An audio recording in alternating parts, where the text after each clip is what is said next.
This old man came rolling home. This old man, he played too. He played knick-knack on my shoe. With a knick-knack paddywhack, give the dog a bone. This old man came rolling home. This old man, he played three. He played knick-knack on my knee. With a knick-knack paddywhack, give the dog a bone. This old man came rolling home. This old man, he played four. He played knick-knack on my door. With a knick-knack paddywhack, give the dog a bone. This old man came rolling home. Our topic today, the topic of today is a playful pause. And we are embracing that. We invite you to embrace it with this. If you feel comfortable and would like to stand, and there's some gestures with this next song, some physical activity that you can participate in. Yes. Okay. Go, you hit it, you're on. If you're happy and you know it, clap your hands. If you're happy and you know it, clap your hands. If you're happy and you know it, and you really want to show it. If you're happy and you know it, clap your hands. If you're happy and you know it, flap your wings. If you're happy and you know it, clap your wings. Are you a hummingbird? A butterfly? No, then you really gotta show it. If you're happy and you know it, flap your wings. If you're happy and you know it, throw a kiss. If you're happy and you know it, throw a kiss. If you're Happy and you know it, then you really ought to show it. If you're happy and you know it, throw a kiss. If you're happy and you know it, do a dance. If you're happy and you know it, do a dance. If you're happy and you know it, then you really gotta show it. If you're happy and you know it, do a dance. If you're happy and you know it, clap your hands. If you're happy and you know it, clap your hands. If you're happy and you know it, and you really gotta show it. If you're happy and you know it, clap your hands. Woo! Yeah.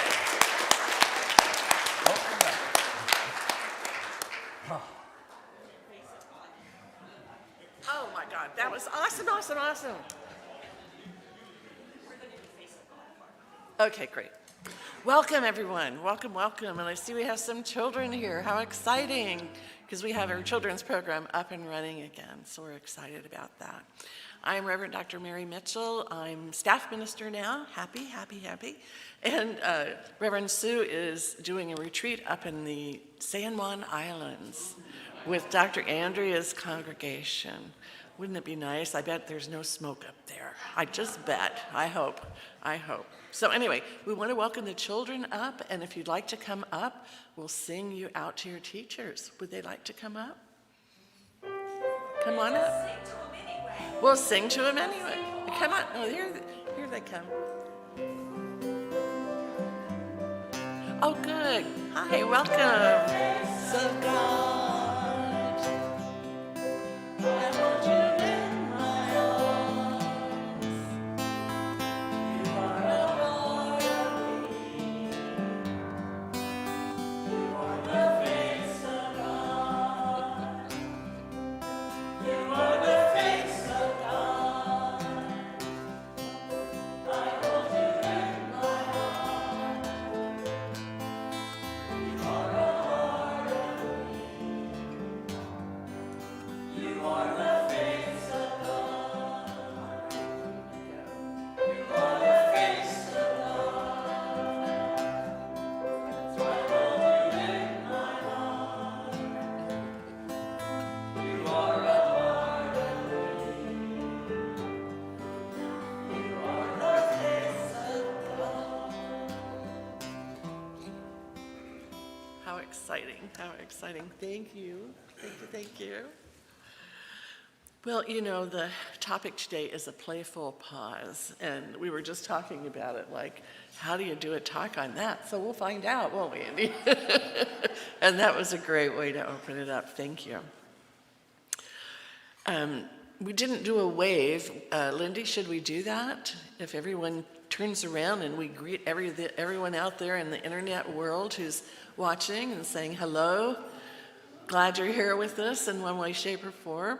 And it's a It's a beautiful morning, absolutely beautiful. I'd like to thank Lindy for being here early. She's so good and gets us on the podcast list, on all these social media things. We really appreciate you, Lindy. And Ronnie and Doug, our wonderful gushers and greeters, again, glad you're here this morning. And if you have any electronic devices here in the sanctuary only, if you turn them off, that would be really wonderful. Thank you. All right. If anyone's new this morning, we'd appreciate if you raise your hand. Anyone new? I saw you had a blue folder. Good for you. Anyone else new? Okay. Thank you. And afterwards, I'd be happy to take you on a tour of our facilities if you have time. All right. Focus announcements. The men's group is meeting tomorrow night, and it's in the conference room and also on Zoom. So if you'd like to join them, that's at 7 to 9 tomorrow evening. Clare Bay Manor has started her chair yoga group, and it's really going well. It's Tuesdays and Thursdays, 11 to 12:30 in the meditation pavilion. And on Wednesday mornings at 11, we have our community Zoom call, and whoever wants to come online with several people to just check in and see how your garden's growing and anything else going on that's enjoyable in your life.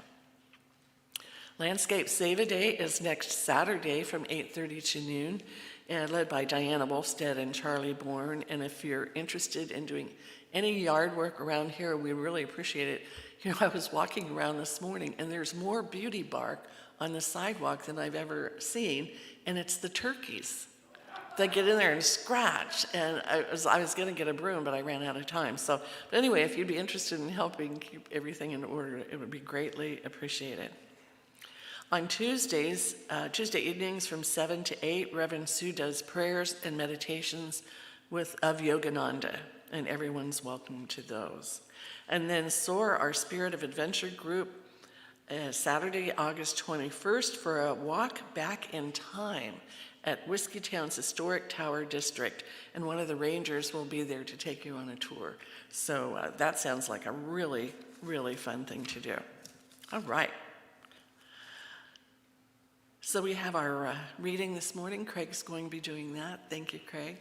And then I'll invite the bell and do a spiritual mind treatment, which is our form of affirmative prayer. And then we have Reverend Andy here. Reverend Andy Torkelson in Las Molinas or Chico?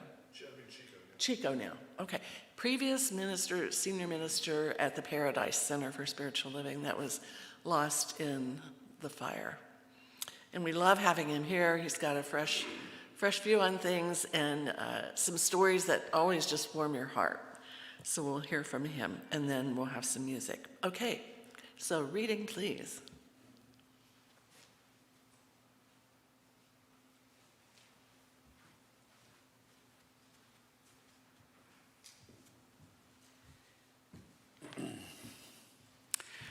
These are the words of Earnest Holmes. In practice, we state clearly some needed experience or some desired good.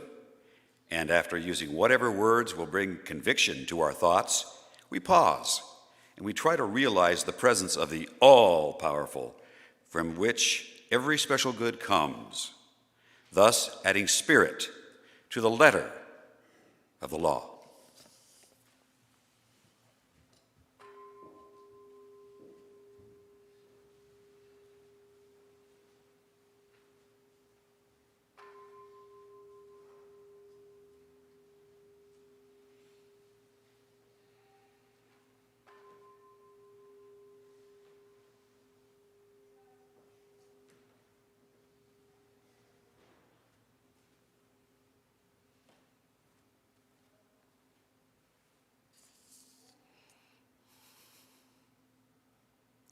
There is only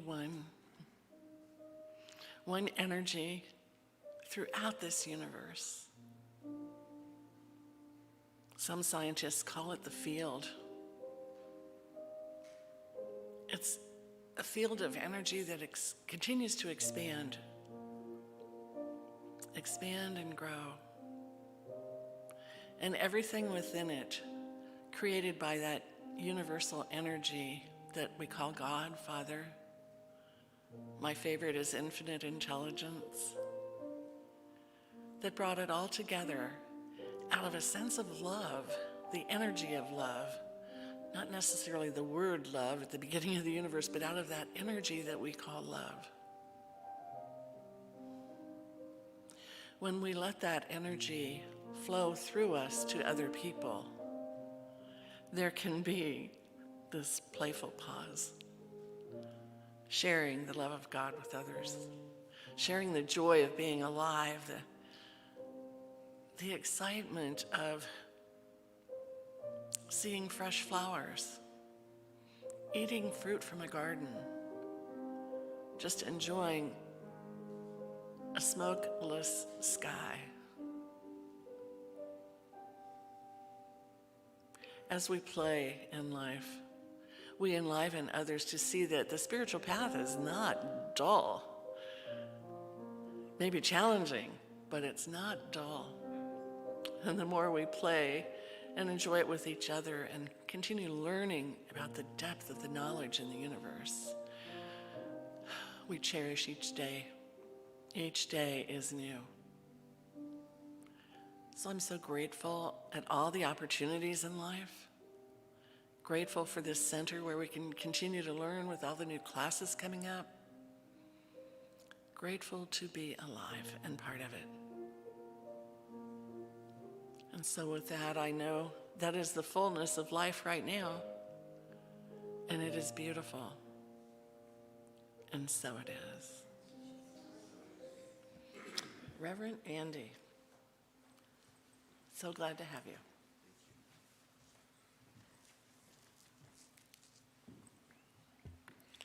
Good morning. Whenever I speak in Reading, I'm given an assignment, which I kind of like. In other words, no matter where you are with your life, you better speak about this. So it's like, okay. But I believe that the way that Spirit works in my life, and I believe for all of us, is that there is a place deep within us that is yearning for healing. I think that no matter what we're going through, whatever form of challenge or loss or whatever we may call it, I believe that there is a part of us that wants to go to the optimism, wants to go to the possibility and the potentiality. And so I think that this is a really good example of those times where we will attract to us something that forces us to move beyond where we are at any given time. And that kind of brings me to a place where I started with this topic, and playful pause. And so I have a background in counseling. I've been in a lot of counseling, and I've been on the other side of that. I've worked with people for over 35 years in various forms of counseling. I've worked in correctional counseling, addiction counseling, spiritual counseling. And I have received a really good education over the years in terms of the idea of counseling itself. Just like if you're building a house, or you're a plumber, or you're an electrician, or you're a candlestick maker, whatever you are, there are the tools of every trade. And so in counseling, there are tools of the trade that move beyond psychology and stuff. And so I've received some really good training. And so I looked at the word pause to start off with. And I want to talk about why I did that. So first of all, I went to the dictionary and looked up the definition of pause, and it says to interrupt an action, thought, verbalization, intention, or plan briefly. That's really powerful, to interrupt an action. And that plays right into the way you look at pause in terms of counseling methods and modalities, methods and tools. Because when I look at the word pause, I interpret it to allowing me to move from reaction to response. And what I mean by that is, for any of you who have ever sought out counseling, especially if it was a rough period of your life, there was a great loss, there was a diagnosis, someone had left, financial issues, whatever, what we tend to do is we tend to the problem just is up here. It's just there. It's overwhelming. And a lot of times when we head into counseling, we're already suffering from some form of anxiety. Anxiety is a physiological and an emotional, I mean, we think of it as emotional, but it's actually physiological, because when we go into anxiety, the brain actually thinks we're drowning because we're not breathing correctly. Our heart rate isn't correct because we're so overwhelmed. And so in counseling, and now I want to bring pause back into it. In counseling, sometimes you will sit with someone, and what you have to be aware of in counseling is someone beginning to go into crisis in front of you? Are they beginning to get into anxiety? Are they going to begin to have a psychotic episode? And when you sense that, because what you're talking about can be so overwhelming, you're taught in counseling to stop, to pause, and to ask the person to look around the room and have something catch their eye, and then have them describe it to you. And then have them describe to you why it catches their eye. It's a method of coming into the now. It's a method of coming into a place and moving beyond what is in right here, overwhelming, causing someone to drown. We are trying to shift from reaction to response. That's what good counseling does. If you ever seek out counseling, or if you're involved in counseling as a professional, you're in the place of trying to take a reaction to a response. Reactionary is fight or flight. In other words, I'm going to run, I'm going to hide, whether I'm going to do it physically, or I'm going to do it through drugs or spending money or running into another relationship or running away or hiding or whatever. Some people take it to the place of wanting to maybe even leave the world. We know that. Responding is different. Responding is a step back from the situation, assessing the situation, looking at it from all sides, looking for the possibility and potential. The pause is what allows us to do that. It allows us to create a response. Now, I'm talking purely psychologically. Now I want to go into the spiritual idea of it. Because in our teaching, in religious science and in the teachings of Earnest Holmes and other New Thought writers and founders, we recognize, and I recognize as a spiritual seeker, I am more than someone who works with variations of psychology. I'm also someone who works with variations of spirituality. And so there's a second part of it. There's actually two parts to the idea of pause that we use in terms of our teaching. The first is to pause and realize that I need to move from reaction to response. I need to go somewhere to try and find some answers, some solutions, to analyze it, to look at it differently than what I'm looking at it right now, to figure out what I want to do about it. The second part of it, which is spiritual, is to realize that spirit is responding to us. I'm responding and spirit is responding to me. And I want to share an idea from Earnest Holmes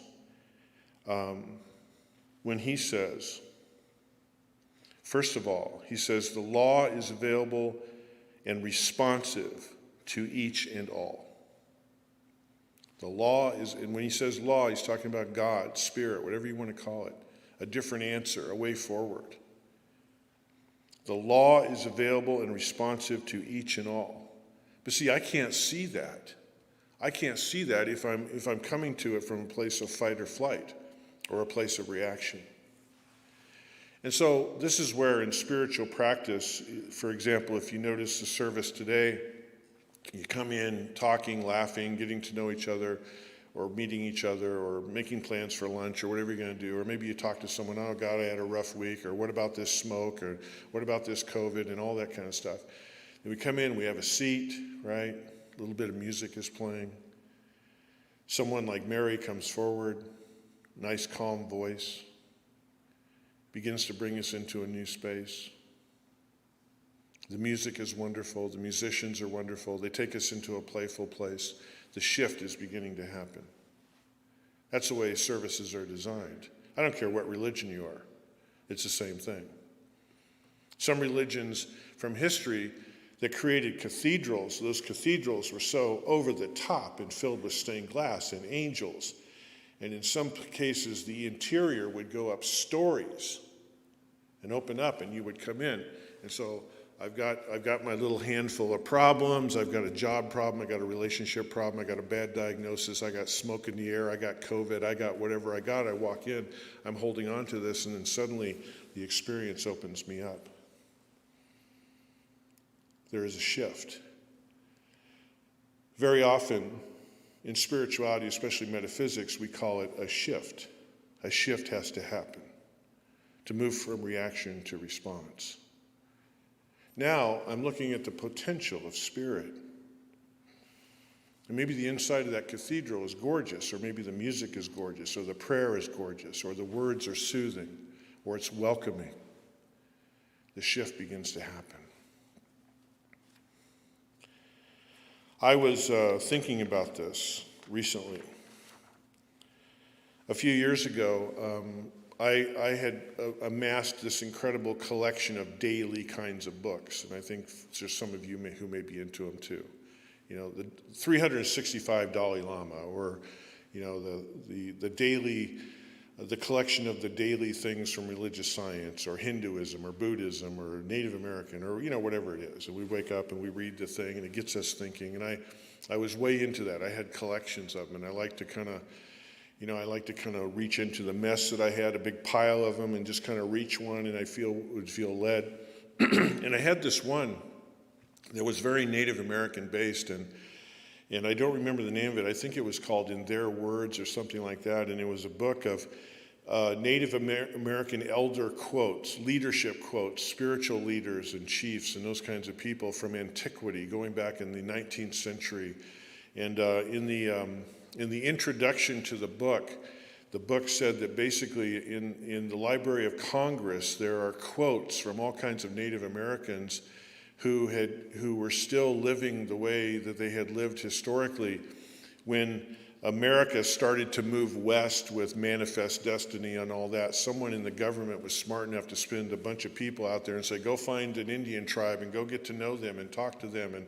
And these people would have to go out and kind of make friends with them and live among them and stuff. And so they got these quotes, and these quotes ended up in the Library of Congress, and someone put this book together. It wasn't just quotes, it was like these little stories. And so there was one story in there that was very meaningful to me. And I've been thinking a lot about it lately. And because when we talk about playfulness, I think that we also talk about beauty. Like, for example, if you're ever around a playground and kids are just playing, you hear their laughter. Isn't that amazing? Isn't it beautiful? I love that sound. I love the colors of playgrounds. I love the clothes kids wear. You know? You might see a little girl out there in like a ballet tutu with cowboy boots on, right? She doesn't care. And she's got her magic wand. And she wanted her mom to put bows in her hair, you know? Or you got a little boy out there with some crazy, sports jersey of some kind and some shoes that don't match, and, he doesn't care. That's just what turned him on. And now he's running around, he's playing, he's laughing. That laughter of little kids is so beautiful.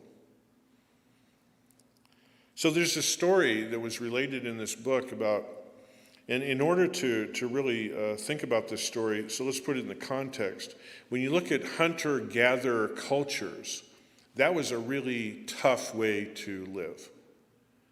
To go out there and find the animals that you were going to harvest, or the berries, or the leaves, or the fruits, or the barks, or whatever it was that you had, because some years were not so great. Even in the Great Plains, where before Europeans got there, they say it would literally be a sea of buffalo. Wow, I am going to. I got an issue with this guy right here. No, that's okay. I'm sorry. I'll try and leave it alone. Talking about flapping my wings. They talk about a sea of buffalo, but there were times where, according to what you read, there would be no buffalo for weeks, maybe a month. They didn't know why. And that represents starvation, it represents death. And so we think of hunting now as a sports point of view for some people, but hunting was, if we didn't hunt, we didn't survive.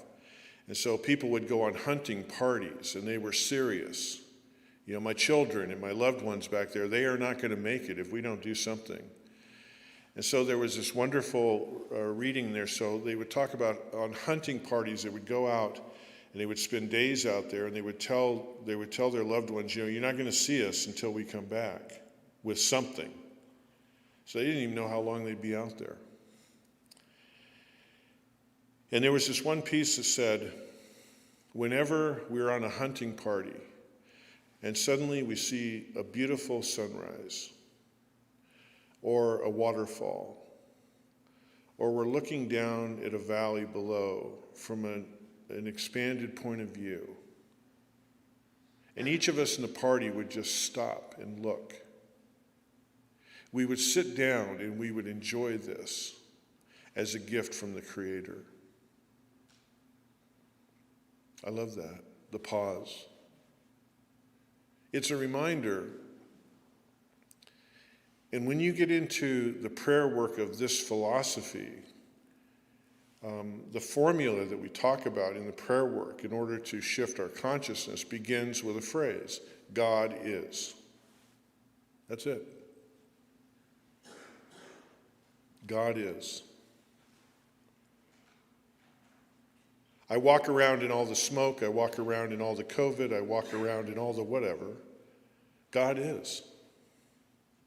That's what this Native American tradition and the young people who grew up in it, who were taught to hunt and taught to be in the culture, this was part of their teaching. They didn't have to say to a person who grew up, oh, by the way, when you go out there and you see something beautiful, go ahead and stop for a while. It was part of their spiritual culture. In other words, they came into a place of reverence. Ernest Holmes talks in his work a lot about coming into communion with Spirit. Now, Spirit is ever present. Spirit is everywhere. We don't believe the Spirit just dwells on some throne in the sky. And I hope I said that respectfully. I mean, I don't want to say that disrespectfully, but we don't believe that. God is. And so, look at how God has shown up. Even though we're on this hunting party, even though we have to do something, God has shown up. God is here in beauty. Now, God isn't everywhere, but God is showing us with a little bit of beauty, a little bit of play. In the midst of the smoke, the musicians who came up here and had us do all that, clap your hands and stuff, that's God. That's God. That's God. So we stand here and we take that in, and we experience that. Whatever we may be going through at any given time for each of us personally and then broadly, I think that a lot of us right now can relate to the fact that it can become overwhelming. What do people do? Mary was talking about Viktor Frankl, who based all of his work on one of the darkest times in history, you could argue. This man, Viktor Frankl, who came out of this darkness with these incredible insights and everything that he shared with, maybe she didn't say that up here, she told me that. Did you tell me that? Okay, well, I'm letting you in now, okay. She was telling me this beforehand. I'm sorry, I thought we were all present for that. That's what a big character she is. So she was talking to me about some ideas from Viktor Frankl, and Viktor Frankl, who came through the concentration camps, and then later on, after going through all that, applied ideas into what I would call psycho-spirituality. What it was like to get through there and the meaning of all that. So Viktor Frankl is a really good example how even in the darkest of times, the human capacity to look for or create beauty.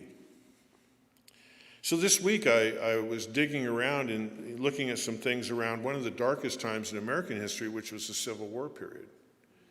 You can't get much darker than that. We all know that. We've seen the Ken Burns special and all that stuff, and we've read about it, and we have ancestry. And what I was reading was some of the things that came out of the Civil War. And do you know that if any of you are baseball lovers, I'm just a baseball junkie. I love baseball. that we have this obsession with baseball today, in large part because of the Civil War. Because when the Civil War started, baseball was kind of this little game that was being played in the northeastern part of the country, basically the New England and up in that area. And once the war started, then Union soldiers were taking it all over the place, to Westerners, to Southerners, and it caught on like crazy. And what I read was, this is really interesting, the prisoner of war camps on both sides, one of the things that we know from their diaries and stuff is that they were all playing baseball every day in those prisoner of war camps from the Civil War, unless it rained. So if they had a good day in the winter, they were playing baseball. And this is one of the reasons that baseball spread, a game that I think is really beautiful. And we wouldn't have it today without the Civil War. Another thing that's amazing is from the Civil War is the way that our music grew. There's a term now. I'm not a musician. I'm a civilian of music. I love music. I'm a music freak. I love all kinds of it, but I've never touched an instrument. Actually, when I was born, I signed a contract I would never sing or anything. Okay, because they just knew I was going to be that bad, right? But I love music. And in the music world, we talk about American roots music, which is blues, gospel, jazz, folk music, some of those beautiful instruments, a lot of stringed instruments, guitars, mandolins, fiddles or violins, whatever, all those kinds of things, all those variations. And today, we would not have American roots music without the Civil War. Because when those guys went off to war on both sides, they threw in amongst their stuff a guitar, a mandolin, a harmonica, a fife or a flute, a drum of some kind. Some of them, it was interesting, I was reading that some of them would pack bones in their stuff because there was a rhythmic instrument at that time called bones, and people made them combining leg bones and rib bones of animals, and they played it almost like a bass or a drum. And so at the end of every day when time was down, the instruments would come out. Maybe they were in battle all day. Maybe, again, there was starvation. There were things going on. We know how brutal all that was. At the end of the day, they would come out around the fire. The instruments would come out, and they would play. And I read something that really touched my heart, that sometimes in some valleys where you'd have one side camped on one side and the other side camped on the other side, and they would be playing, and they would be playing, and they could hear each other across there. And there were times where they would accompany each other, miles apart. That's beautiful. Isn't it amazing that in all that carnage and everything, the human spirit has this capacity for seeking love and goodness. Seeking love and goodness. You're with someone in a room in crisis, and you say, look out that window. Do you see the honeysuckle out there? You see the bottle brush? What do you think about that? And they look. Tell me about it. I see the bees. I see the hummingbirds. I see the breeze blowing through it. It's so beautiful. It's so gorgeous. Come back into the space, opening us up to a way of responding. Speaking of music, probably, there's been so many influences on American music and now world music, and we think of African Americans, the enslaved. And we can trace the formulation of at least 3 types of music genres from the fields of slavery. And when we think about religion, the form of American gospel and spirituals. Today is Sunday, and there's music being played all throughout this country today. 99% of it would not exist if it weren't for those people who were slaves in those fields. There was nothing worse than that experience. And yet look at what we have. They were drawn to sing. They were drawn to play. Something captured them. Where did that come from?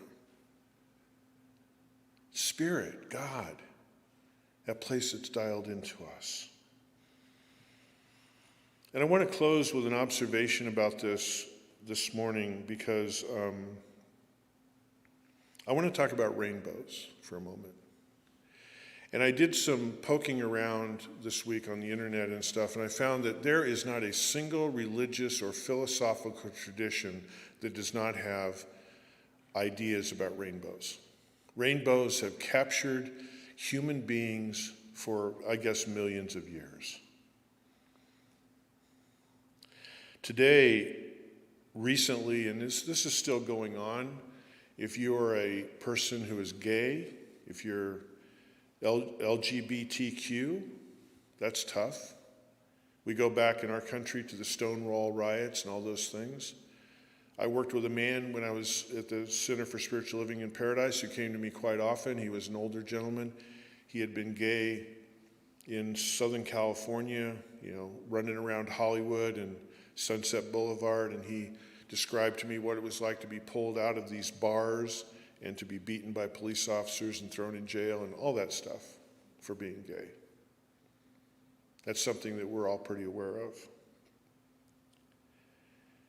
And look at what they have for their symbol. Look at what we have for their symbol, the rainbow flag. The rainbow flag was created by a man by the name of Gilbert Baker, who just passed away the last year or so. And there was a gentleman by the name of Cleve Jones, who was a notorious activist for gay rights. And he said, "We stood there and watched and saw the flags, and our faces lit up. It needed no explanation. People knew immediately it was our glorious and joyous flag. Our faces lit up. There could be the communities against us, police officers against us, whatever. Our faces lit up. Isn't that amazing? That's why we've all been so captured. And when I was reading the laundry list of ideas that different religions and philosophies have about rainbows, they vary, but they're all optimistic, every one of them. There's not a pessimistic one there. I mean, you can't talk about damnation and hell with a rainbow. You know what I'm saying? You just can't do it. I mean, if someone's got a rainbow on their shirt, can you really be aggravated at them? Cover up your rainbow. I really want to let you have it.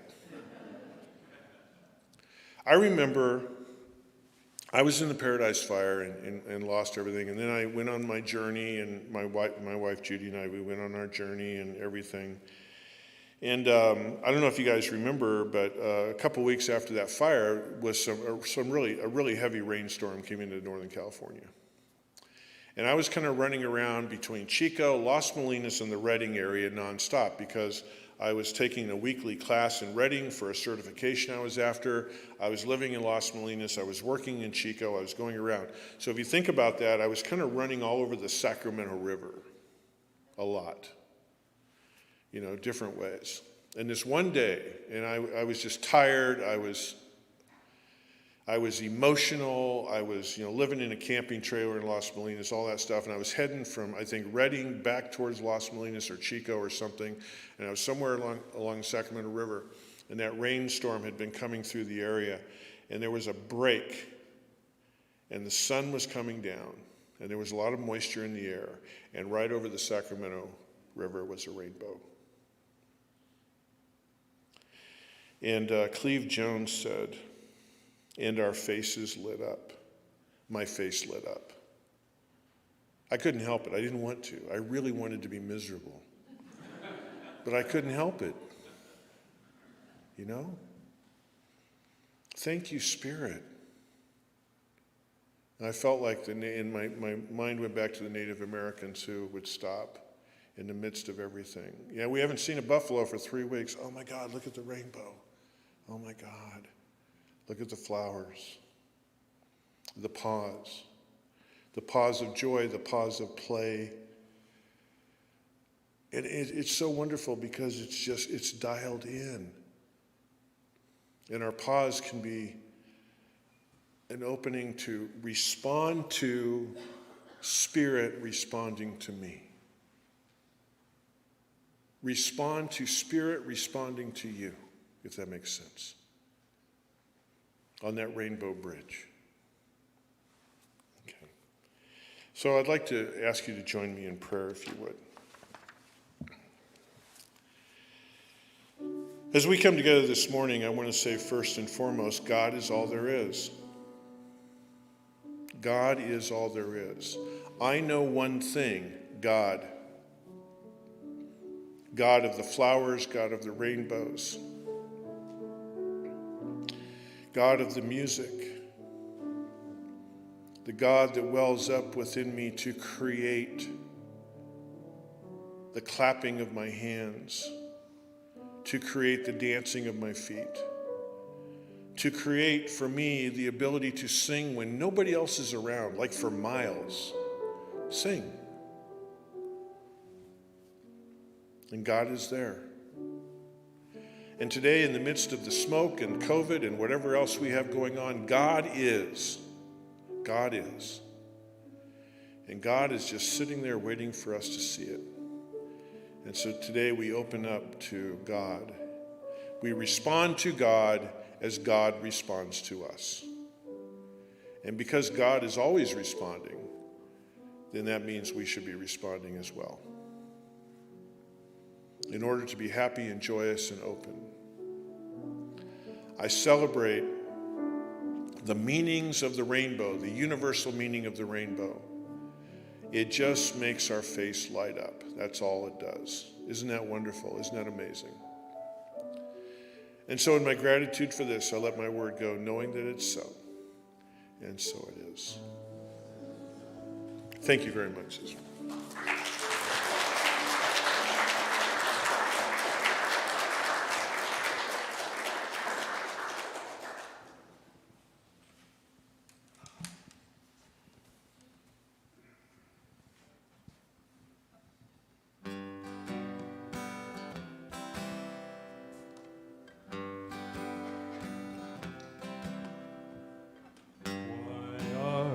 There's so many songs about rainbows and us on the other side.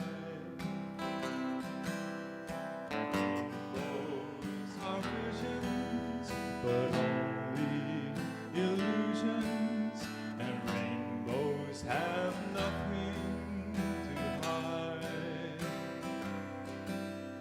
So we've been told, and some choose to believe it. I know they're wrong, wait and see. Someday we'll find it, the rainbow connection, the lovers, the dreamers, and me. Who said that every wish would be heard and answered when wished on the morning star? Somebody thought of that and someone believed it. Look what it's done so far. What's so amazing that keeps us stargazing? And what do you think we might see? Someday we'll find it, the rainbow connection, the lovers, the dreamers, and me. All of us under its spell, we know that it's probably magic. Have you been half asleep? And have you heard voices? I've heard them calling my name. Is this the sweet sound that calls a young sailor? The voice might be one and the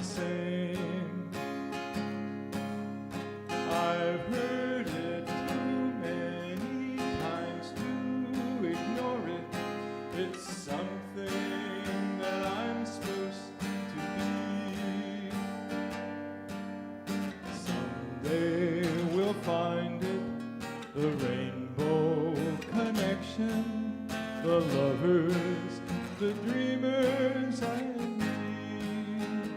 La da da dee da da do. La la da da da dee da do.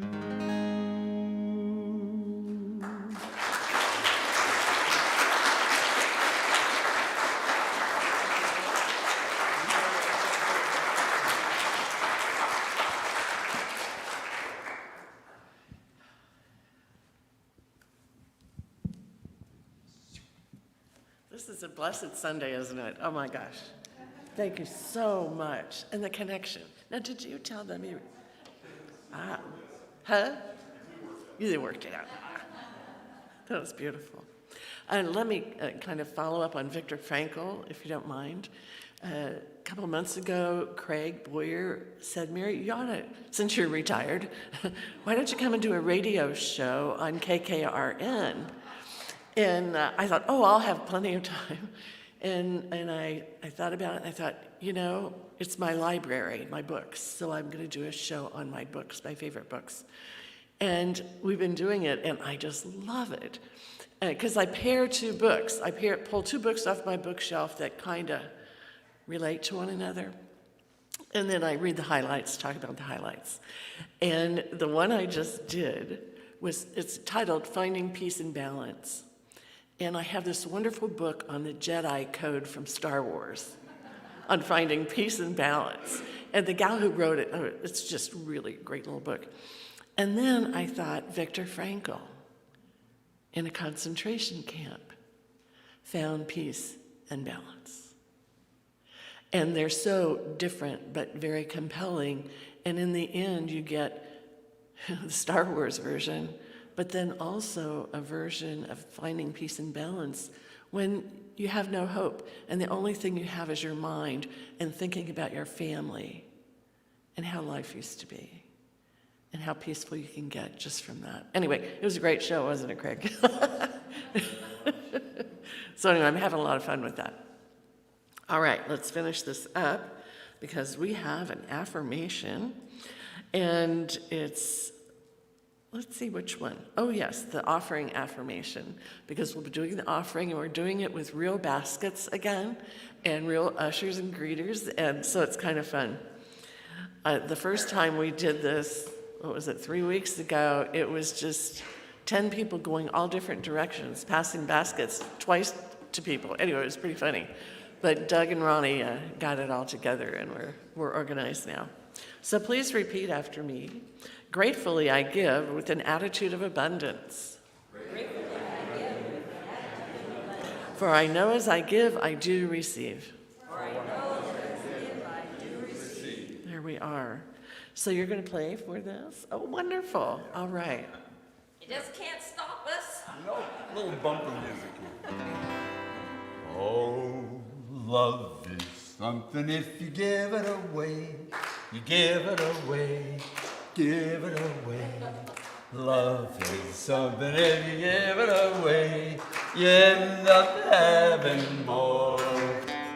It's just like a magic penny. Hold it tight and you won't have any. Lend it, spend it, you have so many.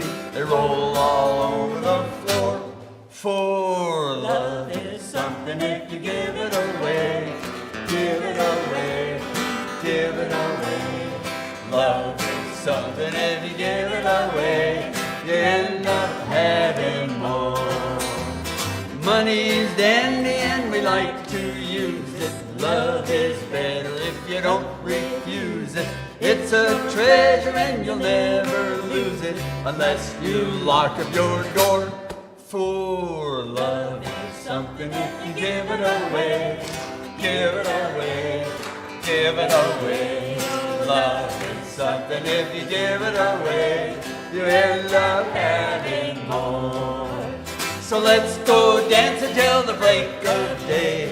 And if there's a piper we can pay. For love is something if you give it away. You end up having more. For love is something if you give it away. Give it away. give it away. Oh, love is something, if you give it away, you end up having more.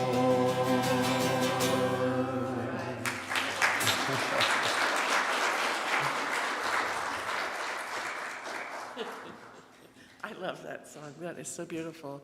So if the ushers would come forward. Thank you for doing this.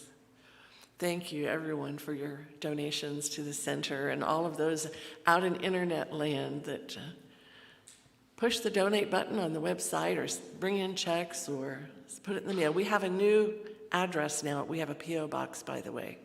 And so check that out because some things aren't making it here because they're not getting to the P.O. box. Anyway, enough of that. A blessing for the offering. I know each dollar given here today is given with love. Given with love. From the heart to the heart of the center. Where it is not only appreciated, it is used so wisely.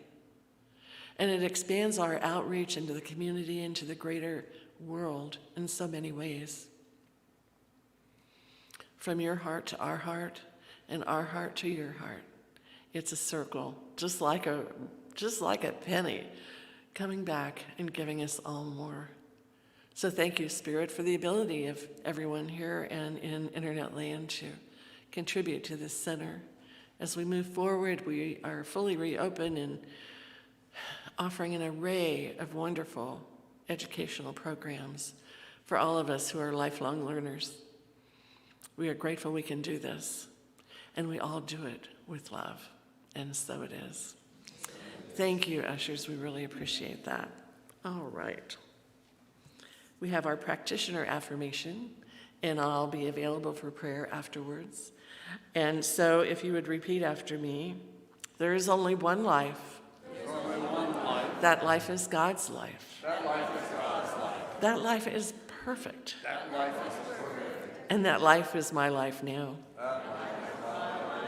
And let's reaffirm that there is only one life. There's only one life. That life is God's life. That life is God's life. That life is perfect. That life is perfect. And that life is my life and your life now. That life is my Cool. life. In your life now. All right. And then closes the music. We got music. Oh, of course they've got music. Thank you for being here. There's more. Don't stop. Okay.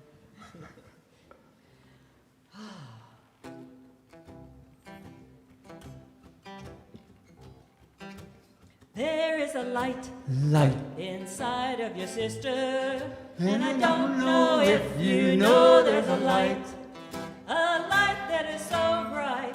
Just thought I'd tell you. There's a light inside of your brother, and I don't know if you know there's a light that is so bright. Just Thought I'd tell you, there's a love inside of your heart, and I don't know if you know there's a love that is so strong. Just Thought I'd tell you, there's a strength inside of your soul, and I don't know if you know there's a strength inside of your soul. Just thought I'd tell you. There's a power Power. inside of us all, And I don't know if we know there's a power. inside of us all. And it's time to celebrate, celebrate, celebrate, Everybody now. celebrate, celebrate, oh yeah, celebrate, celebrate, celebrate, celebrate. There is a love inside of your heart, and I don't know if you know there's a love that is so strong. Just thought I'd tell you. There's a light inside of us all, And I don't know if we know there's a light. that is so bright. And it's time to celebrate, celebrate,